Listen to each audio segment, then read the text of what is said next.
राधा स्वामी दयाल की दया राधा स्वामी सहे राधा स्वामी। सत्संगियों प्रेमियों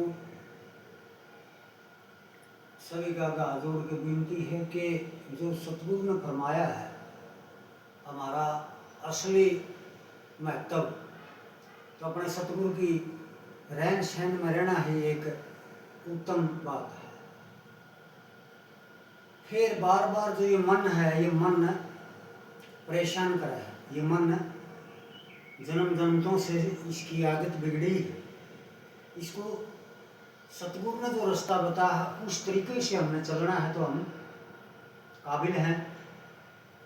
तो इसीलिए महापुरुषों ने इस जीवन की जो लीला है, जीवन का जो रहस्य है, वो सब कुछ एक सतगुरु से चलता है। सतगुरु सोए शब्द सुने, शब्द बिना दूसर ना से कि शब्द बिना कुछ नहीं। गुरु नानक ने भी कह दिया शब्दे कुंजी शब्दे ताला शब्दे शब्द होया उजियाला, सारी सृष्टि शब्द के पाछे नानक शब्द गढ़ो प्रकाश। तो कहने का भाव बड़ा नहीं बनना, बड़ा तो आपका कर्म है, कोई भी है, चाहे वाद विवाद निंदा चुगली इनमें फंसना ही नहीं है, इनकी ओर जाना ही नहीं है। हमने अपना जब सतगुरु ने हमसे जो नाम दान दिया है, जो अंदर का भेद बताया है, उस तरीके से हमने चलना है। और जो सही मायने में अपनी ड्यूटी दे रहा है, भजन में बैठेगा तो उसको शब्द का प्रकाश मिलेगा। तो इन चीज़ों में विशेष ख्याल रखने की बात जरूर है कि मानव का जो चोला मिला है ये बहुत कीमती चीज़ है और ये वक्त मिला है ईश्वर से मिलने का, परमात्मा से मिलने का। और वो सारी विद्या और सारी ताकत इस शरीर के अंदर, इस घट के अंदर है। उन चीज़ों को हमने ख्याल करना है। सबसे बड़ी क्या चीज़ है? सतगुरु की बंदगी। और वो सतगुरु ने इशारा किया है, संकेत दिया है कि वो मालिक तेरा तेरे अंदर है। उसका प्रकाश, उसका जो शब्द का जो रहस्य है वो सारा अंदर है। तो अंदर बाहर जो कुछ दिख रहा है सो सब कुछ परमात्मा और परमेश्वर है।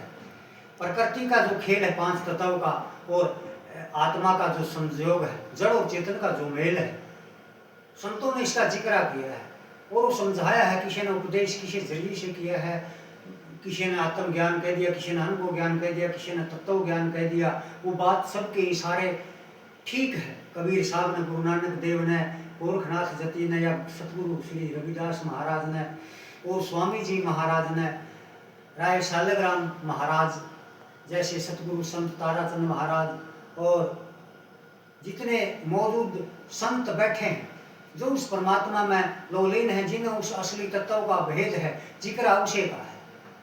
और सब उससे न्यारा कोई नहीं है। ठीक है, काल और दयाल दो रूप इन्होंने बताए हैं। काल कर्म कौन से हैं? जो ओछे कर्म है उनको काल कर्म कहा है। ओछे कर्म नहीं करने हैं, शुभ कर्म करने हैं, सतगुरु की रहन सहन में रहकर हमें कार्य करने हैं। तो सत्संग में इतनी बात है, इन पर गौर करनी विशेष बात है।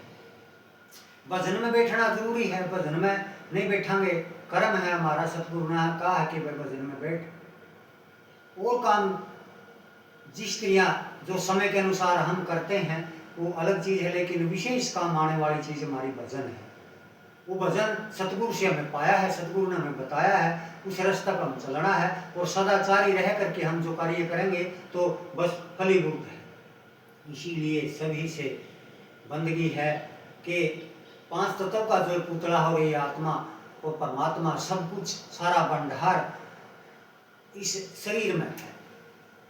इसीलिए सत्संग क्यों किया जाता है?